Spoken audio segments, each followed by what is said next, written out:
स्वागत है आपका इस सिंगेज रिवीजन सीरीज में।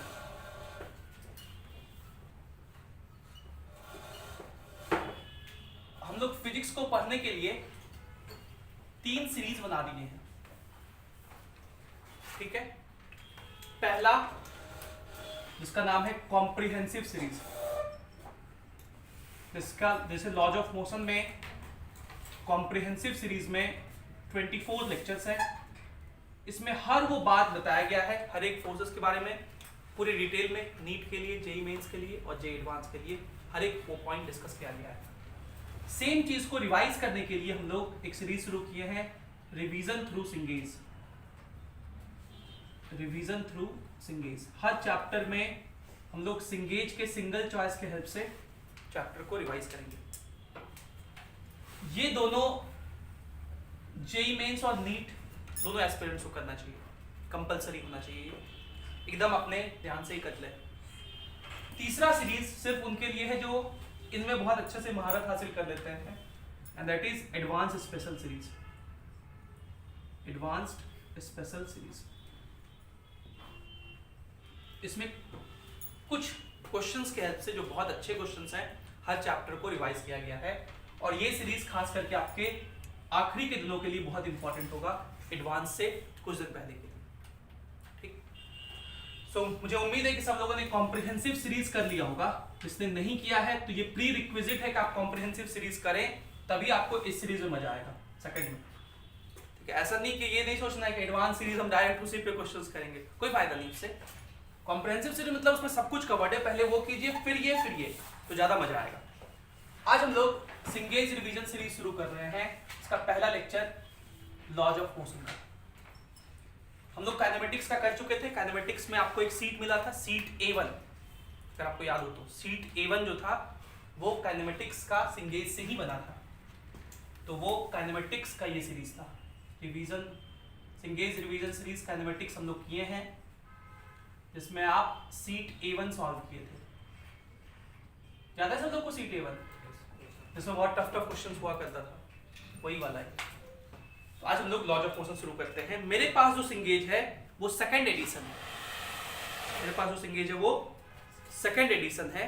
सेकंड एडिशन है ना, सेकंड एडिशन है। नए एडिशन में क्वेश्चंस वही हैं, सिर्फ नंबरिंग ऊपर नीचे है, सिर्फ नंबरिंग ऊपर नीचे है। अगर किसी के पास नया सीरीज हो तो बस उसमें नंबरिंग ऊपर नीचे है। हम लोग यहाँ क्वेश्चन भी लिखेंगे और फिर उसको समय लेके आप वीडियो पॉज करके क्वेश्चन सॉल्व करेंगे, लगाएंगे उसको अच्छे से, और फिर हम लोग उसको डिस्कस करेंगे। चलिए सबसे पहले क्वेश्चन के साथ हम लोग शुरुआत करते हैं, क्वेश्चन नंबर 1 से। 2 skaters, लिखिए question. 2 skaters have weight in the ratio 4:5. 2 skaters have weight in the ratio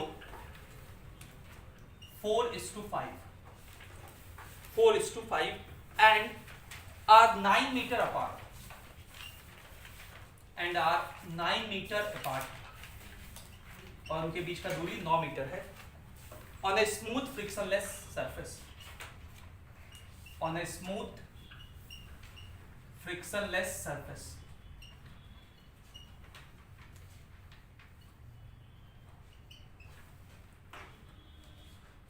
They pull on a rope stretched between them. They pull on a rope stretched between them. Stretched between them. Find the ratio of distance covered by them. Find the ratio of distance covered by them. Distance covered by them when they meet. When they meet. ये आपको बताना है। Try कीजिए, 2-3 minute का समय है आपको इस सवाल को सॉल्व करने के लिए। तो चलिए इस क्वेश्चन को डिस्कस करते हैं हम लोग। इस क्वेश्चन में है कि 2 स्केटर्स हैं। स्केटर्स किसको बोलते हैं? वो जो एक पहिया वाला होता है ना, उस पर खड़े हो जाओ तो तुम स्लिप कर सकते हो आसानी से। हाँ, स्केटबोर्ड बोलते हैं उसको। तो दो स्केटर है, बना लेते हैं हम लोग, उतना स्केटरिंग नहीं बनाएंगे हम, दो आदमी बना लेते हैं ऐसे। और ये एक सरफेस पे जो कि फ्रिक्शन लेस है, मतलब फ्रिक्शन नहीं लगेगा। और ये दोनों क्या कर रहा है, they have weights in the ratio 4:5, मतलब इसका मास अगर 4m लिखेंगे तो इसका मास क्या लिखेंगे 5m। तो इसका वेट कितना होगा, व्हाट इज वेट, ये पहला फोर्स है हमारा। दुनिया में कितने फोर्स होते हैं, तो 5 फोर्स हम लोग को मैकेनिक्स में पढ़ना होता है। टोटल फिजिक्स में कितने फोर्स हैं, 10। 5 फोर्स कौन कौन सा है, पहला वेट जिसको mg बोलते हैं, ग्रेविटेशनल फोर्स जो कि अर्थ लगाता है। दूसरा नॉर्मल सरफेस लगाता है। तीसरा टेंशन धागे में लगता है। चौथा स्प्रिंग फोर्स और पांचवा फ्रिक्शन। ये 5 फोर्स मैकेनिक्स में हम लोग पढ़ेंगे। पहला फोर्स है वेट mg। तो देखिए इसका वेट कितना लगेगा 4mg और इसका वेट कितना लगेगा 5mg। तो वेट का रेशियो कितना हो गया 4:5, इसलिए मास 4m 5m लिख दिए, क्योंकि मास का जो रेशियो होता है वेट का रेशियो वही होता है। तो ये पहला फोर्स हो गया। एंड आर 9 मीटर अपार्ट, इनके बीच का डिस्टेंस कितना है 9 मीटर। आगे कह रहा है on a smooth frictionless surface, ये एक स्मूथ फ्रिक्शनलेस सरफेस पे है। दे पुल ऑन अ रोप, ये लोग क्या कर रहे हैं, पुल कर रहे हैं एक रोप को। तो देखिए एक धागा इनके बीच कनेक्टेड है और रोप को खींच रहे हैं। अब जरा टेंशन के बारे में सोचिए, जब आप रोप को खींचते हैं तो ये आदमी इस रोप को इधर खींचेगा, ठीक है। तो इस आदमी ने रोप पर किधर फोर्स लगाया, अपने तरफ, है ना। For every action there is an equal and opposite reaction, ये न्यूटन का तीसरा नियम है, Newton's third law. For every action there is an equal and opposite reaction. तो मैन ने रोप को नीचे इधर खींचा, रोप ने मैन को इधर खींचा। तो हम लोग मैन का एफपीडी बनाएंगे, तो इस मैन पर फोर्स बन जाएगा। ये बात समझ में आ रहा है। और रोप में जो फोर्स होता है उसको टेंशन कहते हैं। अगर धागे का कोई मास नहीं हो उसको हम लोग आइडियल स्ट्रिंग कहते हैं। आइडियल स्ट्रिंग किसको कहते हैं, जिसका कोई भी मास नहीं हो, उसमें थ्रू आउट टेंशन सेम होता है। तो इस मैन पे टेंशन रह जाएगा। अगर धागे का मास हो तब टेंशन सेम नहीं होता है। कैसे पता कि यहां मास नहीं है, क्योंकि यहां पे उस रोप का मास नहीं दिया हुआ है। अगर नहीं दिया हुआ है तो आप उसको मासलेस मानेंगे। Stretch between them, find the ratio of distance covered by them when they meet. जब ये लोग मिलेंगे एक दूसरे से तो कितना डिस्टेंस ट्रेवल करेंगे ये बताएंगे। तो पहले हम लोग ये निकालते हैं कि ये जो आदमी इधर चलेगा, इस आदमी का एक्सेलरेशन कितना होगा। तो इस आदमी को चलाने के लिए कौन सा फोर्स रिस्पॉन्सिबल है, ये T। तो एक्सेलरेशन होता है फोर्स बाय मास। इस आदमी का मास कितना है 4m, इसको A1 कहेंगे। Acceleration is equals to force by mass, इसको न्यूटन के लॉज ऑफ मोशन के दूसरे सिद्धांत के नाम से जाना जाता है, Newton second law of motion. Acceleration is equals to force by mass. इस आदमी पर फोर्स इधर लग रहा है तो इसका एक्सेलरेशन इधर होगा A2 कितना T/5। दोनों इनिशियली रुका हुआ था तो इनिशियल वेलोसिटी दोनों का 0। अब ये कितना डिस्टेंस ट्रेवल करेगा, मान लेते हैं S1, ठीक है। S इज इक्वल्स टू लिखेंगे UT plus half AT square. तो UT हो गया 0, हाफ इसका acceleration T/4m into T square, ठीक है, हाफ AT स्क्वायर। सिमिलरली ये भी चल रहा होगा उसी टाइम में, तो ये कितना डिस्टेंस ट्रेवल करेगा हाफ AT स्क्वायर। तो half into T/5m into T square. दोनों के लिए टाइम क्या लेंगे, सेम लेंगे, क्योंकि दोनों साथ साथ एक दूसरे को खींचते खींचते आगे बढ़ रहा है, मिल जाएगा। तो इन्हीं डिस्टेंस का रेशियो बताना है आपको। बताना है कि S1/S2 कितना होगा। तो वेरी इजी, डिवाइड कर दीजिए। डिवाइड करें तो हाफ T स्क्वायर T सब कट जाएगा, तो 5/4। तो S1/S2 कितना हो जाएगा 5/4। And this will be our answer. अगला सवाल जो कि क्वेश्चन नंबर 2 है, देखो खोलो कौन है, खोलो सही। क्वेश्चन नंबर 2 है, 3 forces are acting on a particle. 3 forces are acting on a particle. 3 forces are acting on a particle of mass m. एक मास m पे 3 फोर्स लग रहा है, ठीक है। The particle is in equilibrium, acting on the particle of mass m in equilibrium.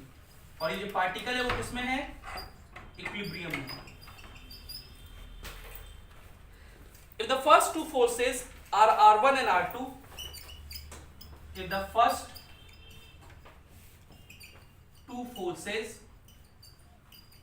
are R1 and R2, पहले दो forces का वैल्यू दिया हुआ है R1 and R2 and are perpendicular to each other,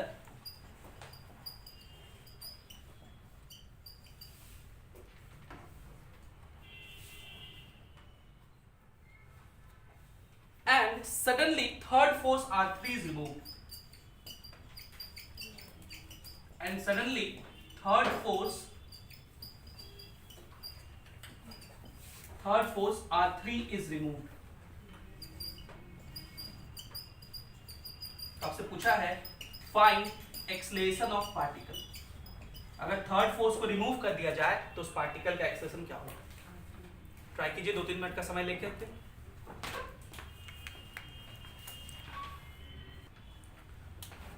तो हम लोग इस क्वेश्चन पे आते हैं। क्वेश्चन है 3 forces are acting on a particle of mass m। हम लोग एक पार्टिकल बना लेते हैं, उसका मास कितना है m, इस पर 3 फोर्स लग रहे हैं और ये पार्टिकल किसमें है, इन इक्विलिब्रियम है। So what is the meaning of equilibrium? Net force 0। Equilibrium का मतलब होता है कि नेट फोर्स क्या होगा इस पर, 0। If the first two forces are R1 and R2 and are perpendicular to each other, मतलब अगर पहला फोर्स R1 आप इधर दिखा रहे हो, दूसरा फोर्स R2 आप इधर दिखा लो, ये क्या है, परपेंडिकुलर है एक दूसरे के। तो ये बताओ इन दोनों का रिजल्टेंट किधर होगा? इधर साइड पैरेललोग्राम बनाइए ऐसे, ये होगा इनका रिजल्टेंट और ये कितना होगा, under root R1 square plus R2 square. ठीक है, तो तीसरा फोर्स R3 जो होना चाहिए वो इस पार्टिकल पर किधर लगे, इधर साइड, और वो इसके बराबर हो तभी तो ये इक्विलिब्रियम में रहेगा। भाई इक्विलिब्रियम का क्या मतलब, नेट फोर्स 0। नेट फोर्स 0 का मतलब कि इन दोनों का नेट इधर लग रहा है जितना, उतना ही जब R3 इधर लगेगा तब ना दोनों एक दूसरे को क्या कर देगा, कैंसिल आउट कर देगा। तो R3 का वैल्यू इसका मतलब किसके बराबर होगा, under root R1 square plus R2 square के बराबर। अब क्वेश्चन कह रहा है can suddenly third force R3 is removed. तो अब हम लोग केस करते हैं व्हेन R3 इज रिमूव्ड, जब R3 को हम लोग क्या कर दिए, रिमूव कर दिए, तब ये पार्टिकल क्या दिखेगा, R1 दिखेगा इधर, R2 दिखेगा इधर, R3 दिखेगा क्या, नहीं। ये पार्टिकल अब किधर जाएगा, तो इन दोनों का इधर नेट होगा उधर जाएगा, तो इन दोनों का नेट के लिए इस तरह से पैरेललोग्राम बना दीजिए, इधर ही जाएगा, ये एक्सलेट करेगा और कितने से, इधर की तरफ फोर्स कितना है, under root R1 square plus, तो एक्सेलरेशन क्या होता है, फोर्स बाय मास। तो कितना एक्सेलरेशन हो जाएगा, under root R1 square plus R2 square का अंडर रूट बाय मास, और ये वैल्यू तो R3 के बराबर है ना, इसलिए इसको क्या लिख सकते हैं हम लोग, R3 बाय। ठीक है, अच्छा इस सीरीज के इस लेक्चर को मैंने L2 नाम दिया है, L2 सिंगेज रिवीजन सीरीज, क्योंकि L1 मैंने उसको कहा है, काइनेमेटिक्स सीट A1 जहां हम लोग डिस्कस किए थे वो L1 था, और ये लॉज ऑफ मोशन का पहला है। आगे चलते हम लोग थर्ड क्वेश्चन लिखते हैं। क्वेश्चन नंबर 3 लिखिए, n balls each of mass m, n balls each of mass m, each of mass m impinges elastically, impinges elastically, impinges elastically each second on a surface, each second on a surface with velocity u, with velocity u. The average force experienced by the surface will be, the average force experienced by the surface will be,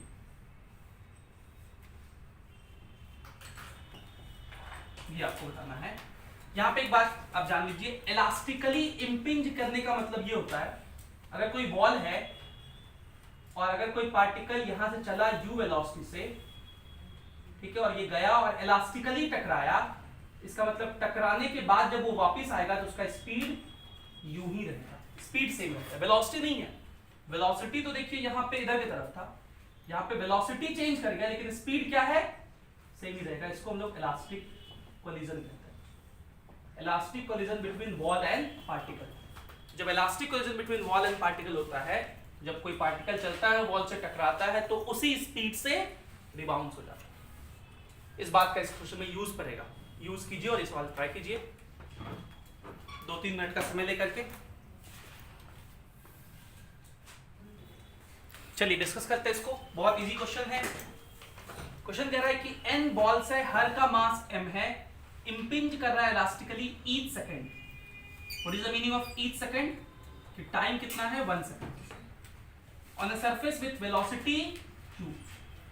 अब गौर से देखिए, जब ये particle यहां है, इसका मास m है, ये u से चल रहा है इधर की तरफ, तो इसका इनिशियल मोमेंटम क्या लिखोगे, mu I क्या, mu इधर चल रहा है, जब ये टकरा के इधर आया तो इसका फाइनल मोमेंटम क्या लिखेंगे, mu माइनस I क्या।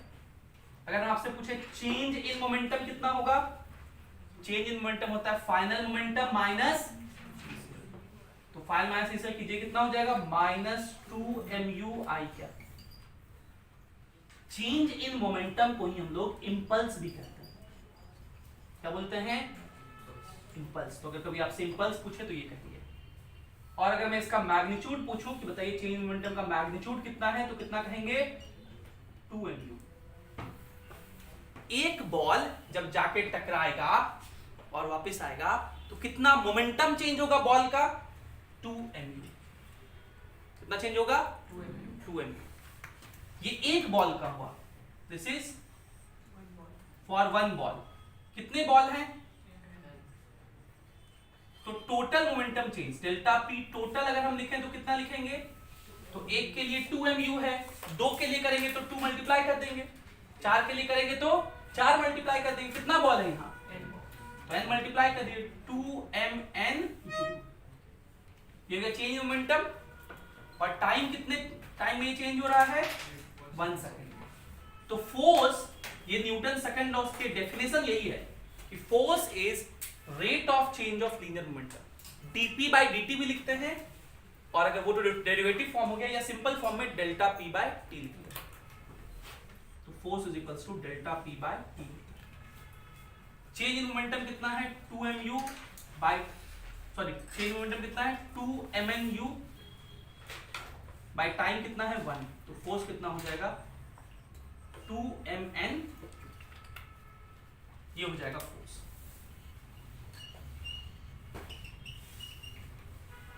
यहां पे मैं इंपल्स के बारे में थोड़ा सा बात बता देता हूं। इंपल्स किसको कहते हैं, चेंज इन मोमेंटम को, dp के इंटीग्रेशन को, dp का इंटीग्रेशन को क्या बोलते हैं, डेल्टा p। dp का इंटीग्रेशन क्या हो जाएगा, p, उसमें फाइनल माइनस इंसर्ट करोगे तो डेल्टा p, ठीक है। तो इंपल्स क्या होता है, किसके बराबर होता है, चेंज इन मोमेंटम के बराबर होता है। What is impulse, change in momentum, और इसको हम लोग इंपल्स मोमेंटम थ्योरम कहते हैं।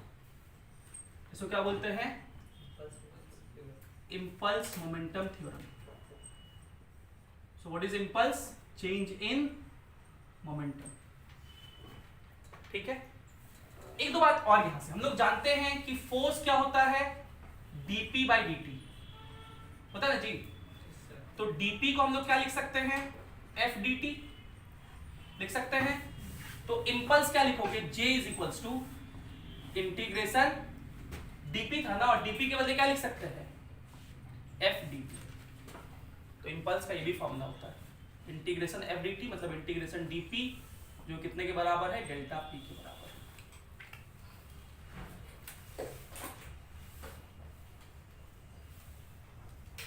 एक बार इसको और समझिए अच्छे से।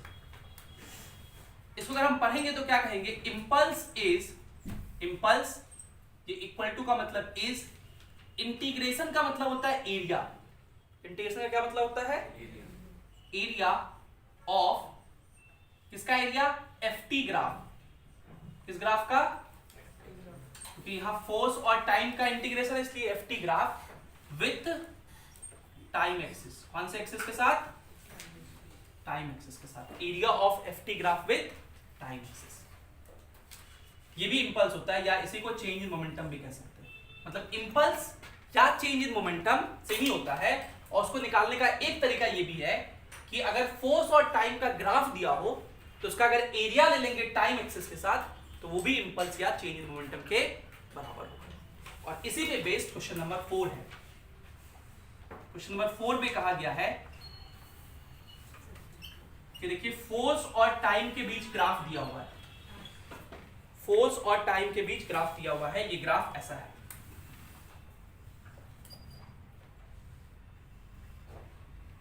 ये 0 है, ये 0.5 t है, t नॉट है कि t है, और ये t है, और ये f नॉट है। और क्वेश्चन आगे कह रहा है a ball of mass m moving with you collides elastically with a wall, एक वॉल से इलास्टिकली कोलाइड कर रहा है, मतलब उसी वेलोसिटी से रिबाउंस हो जाएगा, या उसमें लिखा है रिबाउंसेस फ्रॉम अ वॉल, मतलब उसी वेलोसिटी से बाउंस हो गया। Find value of F not, force का ग्राफ दिया हुआ है, फाइंड एफ नॉट, आपको एफ नॉट का वैल्यू निकालना है। ठीक, तो कैसे निकालेंगे हम लोग इस एफ टी ग्राफ का क्या ले लेंगे, एरिया, एफ टी ग्राफ का एरिया। ये जो ट्राइंगल इसका एरिया लिख सकते हो, क्या लिखोगे, हाफ इंटू बेस कितना है टी, इंटू हाइट कितना है एफ नॉट, ये हो गया area of F T graph. और एरिया ऑफ एफटी ग्राफ किसके बराबर होता है, चेंज इन मोमेंटम। और ये पार्टिकल जब जाके रिबाउंस करके आया था तो कितना मोमेंटम चेंज हुआ था, 2 mu, तो इसको हम लोग किसके बराबर कर देंगे, 2 mu के बराबर। समझ पा रहे हैं मेरी बात, तो यहां से एफ नॉट नहीं आ जाएगा, ये चला जाएगा 4 mu by T, F naught कितना हो गया 4 mu बाय, इसको लिखिए, फिर हम लोग अगले सवाल पे बढ़ेंगे।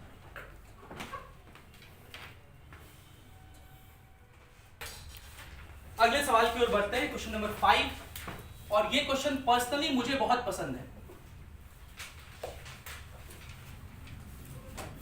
मतलब गिने चुने क्वेश्चंस में से एक यह भी क्वेश्चन है जो हमको बहुत बड़ा आता है, और इन बच्चों से सवाल नहीं बनता है। चलिए इस सवाल को लिखते हैं। सवाल पुली ब्लॉक सिस्टम का है, इसमें एक पुली है, इस पुली से एक धागा बंधा हुआ है, हालांकि इसमें बहुत ज्यादा कुछ यूज है नहीं पुली ब्लॉक सिस्टम का, बस एक पुली बना के डरा रहा है। इधर ये ब्लॉक है। अच्छा, पुली हम लोग डिस्कस किए थे, व्हाट इज पुली, पुली एक सिंपल मशीन है, पुली एक सिंपल जो कि क्या करता है, फोर्स के डायरेक्शन को चेंज करता है, तो यहाँ पे टेंशन इधर लगेगा, यहाँ पे चेंज हो जाएगा, इधर लगेगा। इसके बाद इस पे धागा एक बंधा हुआ है, इससे एक ब्लॉक लगा हुआ है जिसका मास है 100 kg, ठीक है। और इस ब्लॉक को ऊपर उठाने के लिए एक मैन जो है, ये एक मैन है, वो इस रस्सी से लटका हुआ है, ठीक। इस मैन का वेट है 60 kg और ये मैन इस रोप को खींच रहा है, ठीक है। मैन रोप को हमेशा नीचे खींचेगा तो रोप मैन को ऊपर खींचेगा, तो रोप मैन पर फोर्स ऊपर लाएगा टी, तो यहां पर भी टेंशन टी, ठीक है, क्योंकि सेम धागे में टेंशन सेम होता है। अब क्या होगा, जब ये मैन रोप को खींचेगा तो रोप मैन को ऊपर खींचेगा, तो ये मैन ऊपर जाएगा कुछ एक्सलेशन से, इसको हम लोग कहेंगे एक्सलेशन ऑफ मैन, और रोप क्या होगा, नीचे जाएगा उसको हम लोग कहेंगे एक्सेलरेशन ऑफ रोप। और रोप जितना नीचे जाएगा ये इस साइड, वही रोप ऊपर जाएगा, उसी से ये ब्लॉक ऊपर भी जाएगा। मतलब ब्लॉक जितने एक्सेलरेशन से ऊपर जाएगा उसी एक्सेलरेशन से ये रोप नीचे आएगा। ठीक, तो इस एक्सेलरेशन को हम लोग a मान लेते हैं, तो ये भी कितना हो जाएगा a, और मैन का एक्सेलरेशन को क्या मान लिए b। ये क्वेश्चन पढ़ने का तरीका है। कह रहा है ही क्लाइम्स द रोप, क्वेश्चन है the man climbs the rope, climbs the rope with acceleration 5g/4 relative to the rope, find t। मतलब क्वेश्चन में दिया हुआ है, क्या दिया हुआ है देखिए ध्यान से, climbs the rope with acceleration 5g/4 relative to the rope। ये किसका एक्सेलरेशन है? मैन का, लेकिन किसके रिलेटिव में? So it is given to you acceleration of man relative to rope, acceleration of man with respect to rope. और relative acceleration का formula क्या होता है? Acceleration of man with respect to rope का मतलब acceleration of man minus acceleration of rope. ठीक है, अब अगर मैं पूछूं कि यहाँ एक्सेलरेशन ऑफ मैन, ये जो डायग्राम मैंने बनाया था, इस डायग्राम से बताइए एक्सेलरेशन ऑफ मैन कितना, तो आप कहेंगे बी जे क्या, ऊपर की तरफ है ना जी, इस मैन का एक्सेलरेशन कितना माने हैं बी, और ऊपर की तरफ है तो बी जे क्या। एक्सेलरेशन ऑफ रोप पूछे, ये देखिए रोप का एक्सेलरेशन है कितना कहिएगा, माइनस ए आई का। अच्छा इसको मैं आर नहीं लिखता, इसको बी कह देता हूं, ब्लॉक दोनों बराबर होगा, हाँ सॉरी माइनस जे का, नीचे की तरफ है इसलिए माइनस जे का। Acceleration of man with respect to rope ये दिया हुआ है हम लोग को 5g/4, और वो किधर होगा, ऊपर की तरफ, मैन ऊपर क्लाइंब कर रहा है इसलिए ऊपर की तरफ। एक्सेलरेशन ऑफ मैन कितना लिखे हैं देखिए bj क्या, माइनस एक्सेलरेशन ऑफ रोप कितना लिखे हैं, माइनस aj क्या। ठीक, तो ये हो गया 5g/4 j cap is equals to ये b, और ये माइनस माइनस क्या हो जाएगा प्लस, तो b plus a common into j cap, j cap से j कैप कट गया, तो b प्लस a का वैल्यू कितना हो गया 5g/4। ये हम लोग का पहला इक्वेशन। ठीक है, आगे चलिए, अब इस मैन का एफबीडी बनाइए, तो मैन पर टेंशन T ऊपर लगेगा और इस मैन का वेट, मैं इसको ग्रीन से दिखाता हूं, मैन पे टेंशन T ऊपर लगेगा, मैन का वेट कितना नीचे लगेगा 60g, वेट कितना होता है mg। तो मैन के लिए न्यूटन्स लॉ ऑफ मोशन लिखिए, ये मैन किधर जा रहा है, ऊपर, कितने एक्सेलरेशन से, b से, कितने एक्सेलरेशन से, b से।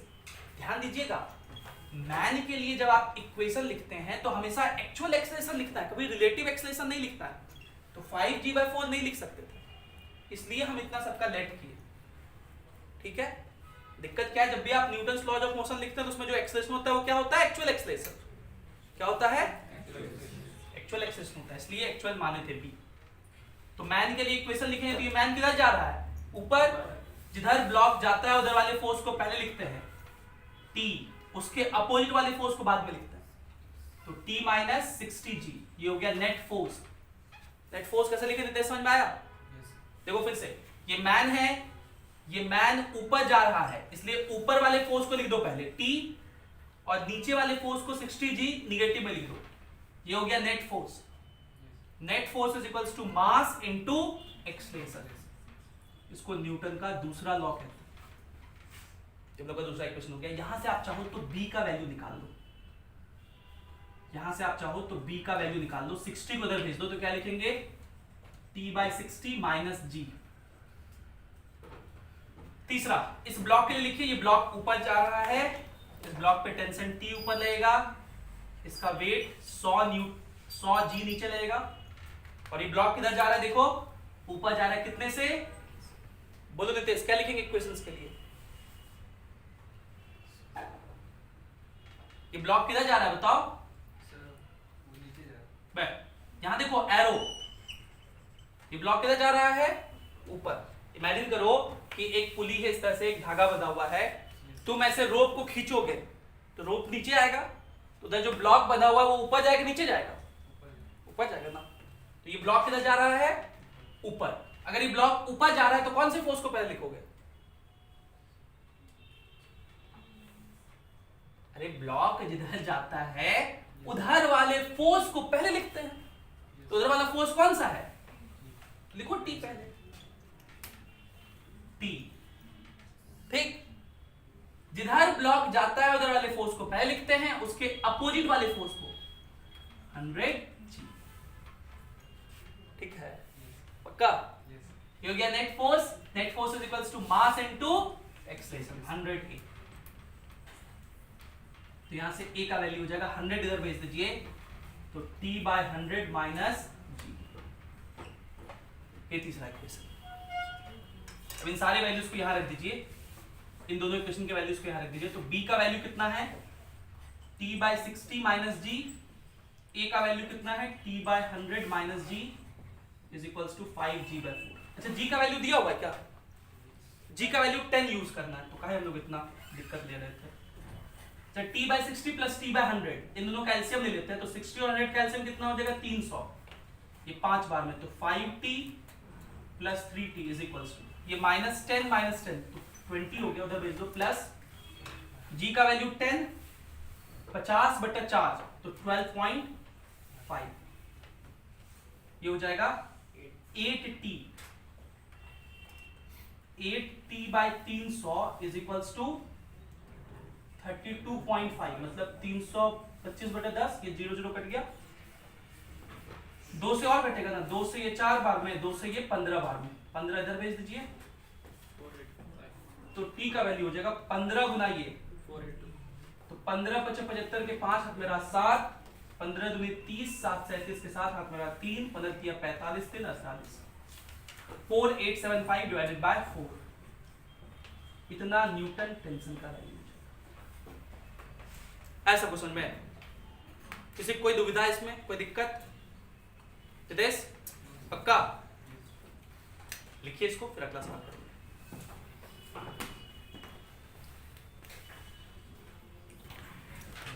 चलिए अगले सवाल की ओर बढ़ते हैं हम लोग। अगला सवाल क्वेश्चन नंबर 6। क्वेश्चन नंबर 6 मैं लिख रहा हूं, आप लोग अच्छे से ईमानदारी से इसको ट्राई कीजिए। क्वेश्चन नंबर 6 मैं पढ़ दे रहा हूं और उसका डायग्राम में बता दूंगा ताकि आप लोग के लिए बनाने के लिए आसानी हो। A plumb bob is hung from the ceiling of a train compartment. The train moves on the inclined track of inclination 30 degree with horizontal. The acceleration of train up the plane is a is equals to g by 2. The angle with which the string supports the bob makes with the normal to the ceiling in equilibrium is. इतना पता से कुछ समझ में नहीं आया होगा, मैं वापस इसको एक्सप्लेन कर दे रहा हूं। एक इस तरह से इंक्लाइंड प्लेन है, जिस इंक्लाइंड प्लेन का इंक्लिनेशन 30 डिग्री है। कितना है? 30 डिग्री। और इस पे एक ट्रेन है इस तरह से,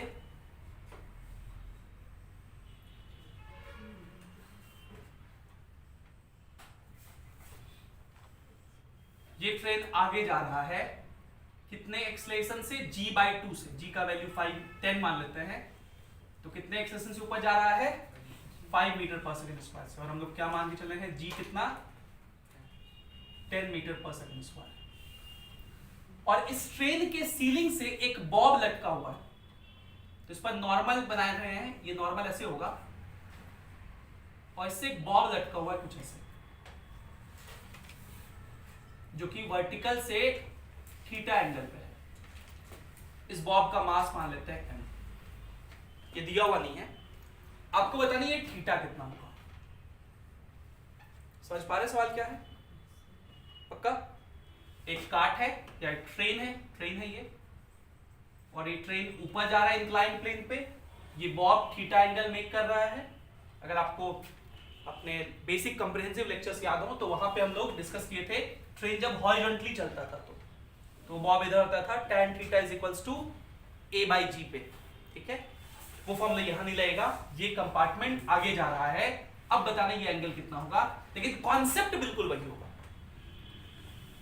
इस बॉब का आप एफबीडी बनाइए, इसका वेट mg दिखाइए, उसके दो कंपोनेंट होंगे, mg sin थीटा किधर होता है, mg cos थीटा किधर होता है वो दिखाइए, टेंशन दिखाइए। नॉर्मल इस बॉब पे नहीं लगेगा क्योंकि इस बॉब का किसी से कोई कांटेक्ट नहीं है, इसका एक्सेलरेशन इधर है इसलिए इधर की तरफ इक्वेशन लिखेंगे, इस डायरेक्शन में कोई भी मोशन नहीं होगा, बराबर करके थीटा की वैल्यू निकालेंगे। ट्राई कीजिए इसको।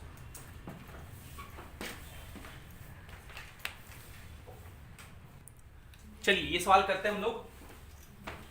इस पार्टिकल का वेट mg नीचे की तरफ लगेगा, वर्टिकली डाउनवर्ड, देखिए ऐसे जैसे मेरा पेन है ऐसे लगेगा। मैंने आपको सिखाया है कि जब mg ऐसे वर्टिकली डाउनवर्ड लगता है इंक्लाइंड प्लेन में तो उसके दो कंपोनेंट होते हैं, अलोंग द इंक्लाइंड होता है mg sin थीटा, क्या होता है mg sin थीटा, और उस sin थीटा में थीटा कौन सा होता है, इंक्लाइंड प्लेन का एंगल जो कि यहाँ 30 डिग्री है, sin 30 1/2 तो mg/2, और इधर की तरफ होता है mg cos थीटा, मतलब mg cos 30 कितना हो गया √3/2। ये तो mg दिखा दिए, और दूसरा फोर्स कौन सा दिखाएंगे हम लोग, टेंशन। टेंशन ब्लॉक से दूर धागे की तरफ लगता है, ठीक। लॉज ऑफ मोशन के क्वेश्चन को सॉल्व करने का कुछ स्टेप्स थे। पहला स्टेप था ड्रॉ फ्री बॉडी डायग्राम, पहला स्टेप क्या है, ड्रॉ फ्री बॉडी डायग्राम। दूसरा स्टेप है टेक टू परपेंडिकुलर एक्सिस, अब क्या करना है, दो परपेंडिकुलर एक्सिस लेना है। उसके लिए शर्त है अगर बॉडी रुका हुआ है तब तो आप कैसा भी दो परपेंडिकुलर एक्सिस ले सकते हैं, लेकिन क्या ये पार्टिकल रुका हुआ है, इसके साथ इधर एक्सलेट कर रहा है। अगर पार्टिकल एक्सलेट कर रहा है तो पहला एक्सिस आप अलोंग द मोशन लेंगे और दूसरा परपेंडिकुलर टू मोशन, ठीक है। पहला मोशन के डायरेक्शन में, दूसरा उसके परपेंडिकुलर, ये सेकंड स्टेप है। थर्ड स्टेप, वह फोर्स जो एक्सिस के अलोंग हो उसको एज इट इज छोड़ दीजिए। देखिए ये एक्सिस के अलोंग है, एक्सिस के अलोंग मतलब इस दो लाइन के अलोंग, तो ये और ये एक्सिस के अलोंग है, टेंशन एक्सिस के अलोंग नहीं है। वह फोर्स जो एक्सिस के अलोंग नहीं हो उसको कंपोनेंट में ब्रेक कीजिए। ये एंगल थीटा है तो ये एंगल भी थीटा होगा, वर्टिकली अपोजिट एंगल। तो देखिए इस टी के दो कंपोनेंट होंगे, इधर की तरफ कितना हो गया टी कॉस थीटा, और इधर की तरफ कितना हो गया टी साइन थीटा। अगला स्टेप है जिस डायरेक्शन में मोशन नहीं हो रहा है उस डायरेक्शन में नेट फोर्स बैलेंस्ड होगा, जितना फोर्स इधर उतना ही फोर्स इधर। इधर फोर्स कितना है टी कॉस थीटा, इधर कितना है mg√3/2। ये पहला इक्वेशन हो गया। जिधर मोशन हो रहा है उधर इक्वेशन लिखेंगे कि पार्टिकल जिधर जाता है उधर वाले फोर्स को पहले लिखिए, T sine theta minus mg/2 is equals to mass into acceleration, mass और ये एक्सलेशन को g/2 ही रख दीजिए, तो mg/2 इसको उधर भेज दीजिए, तो t sin theta is equals to हो जाएगा mg। ये दूसरा इक्वेशन, दोनों को डिवाइड कर दीजिए, तो cos बाय sin क्या हो जाएगा cot थीटा, cos बाय sin क्या हो जाएगा cot थीटा, m कट जाएगा, g कट जाएगा, ये कितना हो जाएगा √3/2, तो tan थीटा कितना हो जाएगा 2/√3, तो थीटा हो जाएगा tan इनवर्स 2/√3। ये हम लोग का आंसर हो जाएगा। इसको लिखिए और इसी के साथ हम लोग अगला सवाल करते हैं, क्वेश्चन नंबर 7।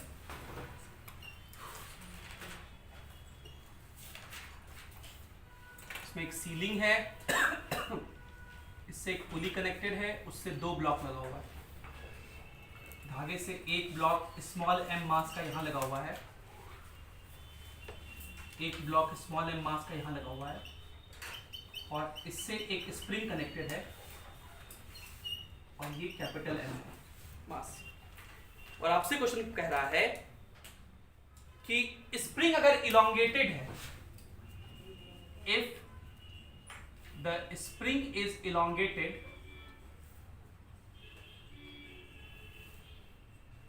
देन, नहीं इफ नहीं कहा है, the spring gets elongated, the spring gets elongated, उसके लिए क्या कंडीशन होगा, कौन सा ऑप्शन सही होगा, स्प्रिंग कब इलोंगेट होगा। तो पहला है कि if capital M is greater than 2m, दूसरा है इफ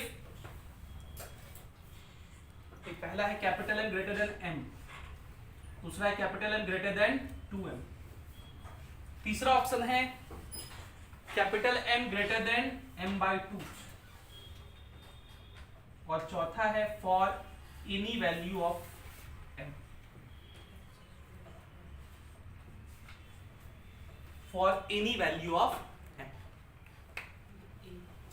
अब इस बात को समझिए जरा, देखिए ध्यान से, इधर साइड कितना मास है, स्मॉल m है ना, और इधर साइड कितना मास है, स्मॉल m से थोड़ा ज्यादा, स्मॉल m से थोड़ा, मतलब ये जगजाहिर बात है कि ये सिस्टम नीचे जाएगा, ये सिस्टम ऊपर जाएगा, पक्का। अब देखिए, ये ब्लॉक जब ऊपर जाएगा तो जितने एक्सलेशन से ये ब्लॉक ऊपर जा रहा होगा, ये सेम धागे से कनेक्टेड है, उतने ही एक्सलेशन से ये ब्लॉक नीचे जा रहा होगा। लेकिन इसका और इसका एक्सलेशन सेम हो ऐसा नहीं कह सकते, क्योंकि दोनों के बीच धागा नहीं बना हुआ है। धागा बना होता तो सेम ही एक्सलेशन कहते, लेकिन क्या बना हुआ है, तो सेम एक्सलेशन नहीं कह सकते। तो मान लेते हैं ये A से ऊपर जाएगा, ये A से नीचे आएगा, इसका एक्सलेशन कितना मान लेते हैं B। लेकिन अगर आप इसका FPD बनाओ तो इसका वेट mg नीचे रहेगा, बोलो। अब यहां पर स्प्रिंग फोर्स किधर लगेगा वो डिसाइड करके बताएगा कि स्प्रिंग कैसा है। अगर स्प्रिंग इलोंगेटेड हुआ, अगर स्प्रिंग खिंचा हुआ तो स्प्रिंग अपनी तरफ फोर्स लगाता है। समझिए ध्यान से, मान लो यहां एक स्प्रिंग है और उस स्प्रिंग को हम खींच लें तो वो स्प्रिंग हमारे हाथ पर किधर फोर्स लाएगा, ऊपर अपने तरफ। तो अगर ये स्प्रिंग खिंचा होगा तो इस ब्लॉक पे फोर्स ऊपर लाएगा, अगर हम स्प्रिंग को कंप्रेस कर दें तो नीचे फोर्स लाएगा। तो अगर ये स्प्रिंग कंप्रेस्ड हुआ तो फोर्स नीचे लगाएगा। इससे इस ब्लॉक पर क्या फर्क पड़ेगा, तो जरा गौर से देखिए। अगर ये स्प्रिंग कंप्रेस्ड होता, अगर, तो ये स्प्रिंग इस ब्लॉक पर फोर्स नीचे लगाता, बोलो।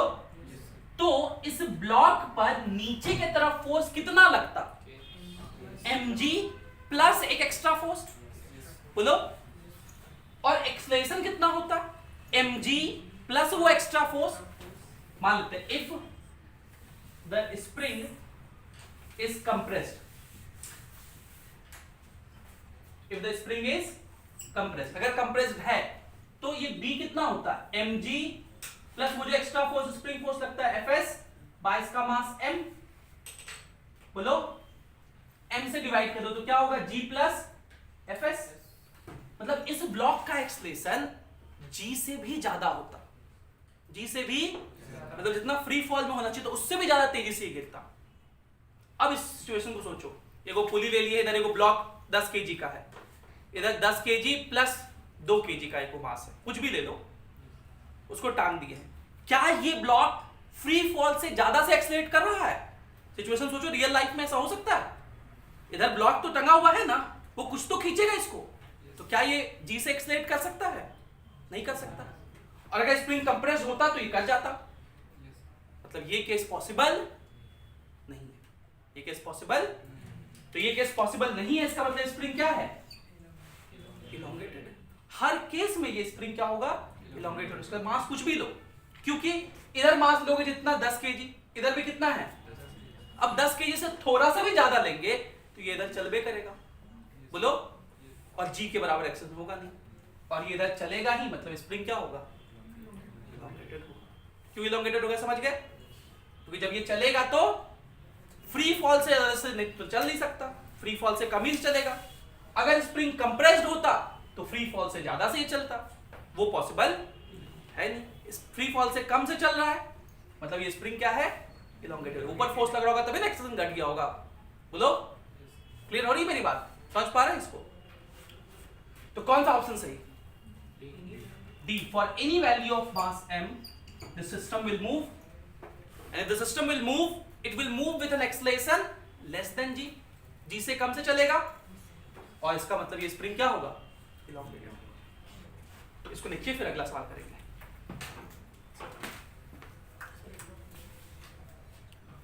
तो चलिए, आज के आखिरी 3 सवाल, क्वेश्चन नंबर 8, 9, 10, और तीनों सवाल बहुत ही आसान हैं, तो इनको मैं जल्दी जल्दी निपटा दे रहा हूं। मुझे उम्मीद है सब लोगों से ये बन गया होगा, अगर आप ट्राई किए होंगे पहले से। तो नहीं बना है तो कोई बात नहीं, एक बार सुन लीजिए जल्दी से। अब 8 नंबर क्वेश्चन है, a balloon of mass capital M is descending at a constant acceleration alpha. एक बलून है, इसका मास m है और ये नीचे जा रहा है एक्सेलरेशन अल्फा से। अगर इस बलून का हम लोग एफबीडी बनाएंगे तो इस बलून पे वेट mg नीचे लगेगा और इस पर बायंट फोर्स ऊपर लगेगा। बायंट फोर्स क्या लगेगा? ऊपर, ठीक है। और ये नीचे जा रहा है, उसके लिए क्या इक्वेशन लिखेंगे?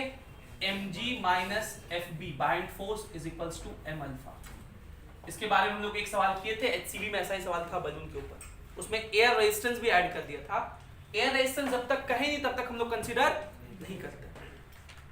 आगे चलिए, when a mass small m is release from the balloon. अब क्या किए, इस बलून से स्मॉल m हटा दिए, अब इस बलून का मास कितना बचा? Capital M minus small m। तो क्या हुआ, ये किधर जाने लगा? ऊपर जाने लगा अल्फा से। तो इस पर फिर से इक्वेशन लिख दीजिए, इसका वेट लगा दीजिए, अब थ्रस्ट फोर्स उतना ही लगेगा, ठीक है। इसका वेट नीचे की तरफ कितना हो जाएगा? Capital M minus small m into g, और इस पर अपथ्रस्ट फोर्स अभी भी उतना ही लगेगा। इस पर अपथ्रस्ट फोर्स अभी भी उतना ही लगेगा, क्योंकि अपथ्रस्ट फोर्स मास पर डिपेंड नहीं करता है, वो वॉल्यूम पे डिपेंड करता है, शेप पे डिपेंड करता है, और वॉल्यूम अभी भी क्या रहेगा? सेम ही रहेगा। तो ये अपथ्रस्ट फोर्स ऊपर। अब इसके लिए क्या इक्वेशन लिखेंगे? FB minus M minus M into G is equals to M minus M into alpha. दोनों इक्वेशन को सॉल्व कर देंगे, दोनों सॉल्व करने के लिए ऐड कर दीजिए, तो FB कट जाएगा, MG भी कट जाएगा, तो ये बचेगा small mg is equals to, दोनों को ऐड करेंगे तो 2 capital M minus small m into alpha. Add कीजिए अपने से सब लोग। तो आपसे क्या पूछा, बताइए स्मॉल m कितना होगा? अल्फा को नीचे भेज दीजिए, स्मॉल m ही पूछा है, तो g प्लस अल्फा ही हो जाएगा, और ये 2m अल्फा, तो स्मॉल m हो जाएगा 2 capital M alpha by g plus alpha, ठीक है। स्मॉल m पूछा था, तो ये आंसर हो जाएगा 2 capital M alpha by alpha plus g, ठीक है। वेरी इजी, जल्दी से लिखिए।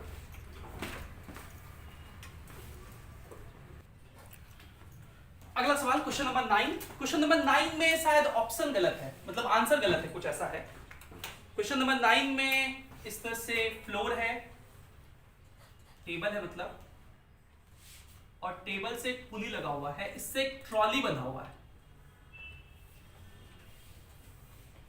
आंसर गलत है कि सही है इसका आंसर? मुझे याद नहीं। इसका ट्रॉली है, इसका मास है 5 kg, और इससे एक धागा बंधा हुआ है इस तरह से, और ये इस धागे का भी मास है, और यहां पे हम लोग खींच रहे हैं कितने फोर्स से? 20 न्यूटन। 2 kg का फोर्स है, मतलब ये 20 न्यूटन हुआ। और ये 3 पॉइंट है, इस पॉइंट का नाम A है, इस पॉइंट का नाम B है, इस पॉइंट का नाम C है, जहां पे फोर्स लग रहा है उसका नाम C है। और कह रहा है कि ये जो BC है, ये वाला जो लेंथ है, ये 2 मीटर का है। कितने मीटर का है? 2 मीटर का है। BC मतलब पुली का एंड से लेकर के जहां पे फोर्स लग रहा है वहां तक का पॉइंट। और कह रहा है कि ये जो रोप है उसका मास है 1 kg। The mass of rope is 1 kg, ठीक है। आपसे पूछ रहा है कि एक्सेलरेशन कितना होगा जब BC 0 हो, और एक्सेलरेशन कितना होगा जब BC का वैल्यू पूरा का पूरा 2 मीटर हो जाए। ये 2 केस, ठीक है। 2 केस। पहले केस में क्या है? BC 0 है, मतलब ऐसा सिचुएशन दिखेगा, ये 5 kg का ब्लॉक, ये पूरा का पूरा रोप, और बस एक छोटा सा फोर्स जो उसको खींच रहा होगा। कितना फोर्स खींचने वाला? 20 न्यूटन। इस रोप का भी मास कितना हो गया? 1 kg। तो जो चलाने वाला फोर्स है वो कितना है? 20 न्यूटन का, और उसको कितना kg के मास को चलाना है? 6 kg के मास को। रोप भी तो है, तो एक्सेलरेशन कितना लिखोगे? 20/6 मीटर पर सेकंड स्क्वायर। ये इनिशियल होगा A1। कह रहा है जब BC पूरा का पूरा 2 मीटर हो जाएगा तब सिचुएशन कैसा दिखेगा? ये ट्रॉली ऐसा, ये धागा पूरा का पूरा यहाँ है, मतलब अब ये 1 kg भी यहाँ है और ये मास कितना है 5 kg। अब क्या हो गया, चलाने वाला फोर्स बढ़ गया। ये तो 20 न्यूटन था ही, ये जो 1 kg है इसका भी वेट नीचे ले आया कितना 10 न्यूटन, तो चलाने वाला फोर्स कितना हो जाएगा 30 न्यूटन। और कितने मास को चलाना है, तो 5 1 6 kg को, इसको भी चलाना है भाई। तो अब एक्सेलरेशन कितना हो जाएगा 30/6 मीटर पर सेकंड। समझ पा रहे हैं मैं क्या कहना चाह रहा हूं, ठीक है। जब 1 kg उधर रहेगा तो उसका भी वेट उसको चलाएगा, और किसको चलाएगा, ट्रॉली प्लस रोप को, सिस्टम के मास को। अब शायद ऑप्शन में यही है ना, क्या इसका चेंज कर दिया कुछ कुछ, हाँ ए ऑप्शन है, ये तो लिखा हुआ है तो सही है, कुछ लोग कहे थे गलत है। 10 नंबर सवाल मैंने क्लास में कम कराया है कॉम्प्रिहेंसिव लेक्चर सीरीज में, और सवाल ये था कि देखिए ये एक वेज है और वेज के ऊपर एक क्या रखा हुआ है, इस वेज का एंगल कितना दिया हुआ है बीटा, इसके ऊपर एक ब्लॉक रखा हुआ है स्मॉल m का, और इस वेज का मास है कैपिटल M। और आपसे पूछा है कि अगर इस सिस्टम पे मैं फोर्स लगाऊं F, तो इस F की क्या वैल्यू हो, so that the M does not slide down the wedge, ताकि ये जो स्मॉल m है वो स्लाइड ना करे डाउन द वेज, ठीक है। मतलब इस वेज के रेस्पेक्ट में ये स्टेशनरी रहे। ऐसा कब होता है, जब ये दोनों ब्लॉक आगे बढ़े, बिना कितने एक्सेलरेशन से ये आगे बढ़े कि ये ब्लॉक स्लाइड ना करे। तो जो उसको याद है A = G tan theta, NEET 2017 में डायरेक्ट ये सवाल पूछा गया था। A = G tan theta, theta होता है ये वाला एंगल, ये लेक्चर मैंने बहुत अच्छे से एक्सप्लेन किया है। तो ये F कितना हो जाएगा, फोर्स इज इक्वल्स टू होता है मास इनटू एक्सेलरेशन। तो मास कितना हो गया, capital M plus small m into acceleration कितना G tan थीटा, इस फोर्स का वैल्यू हो जाएगा। क्लियर। आज के इस सीरीज को हम लोग यहीं समाप्त करते हैं इन 10 लेक्चर के साथ। अगले 10 क्वेश्चन आप ट्राई करके आइएगा, जिसको हम लोग अगले सीरीज में करेंगे, अगले क्लास में करेंगे। Thank you for being with us, have a great day.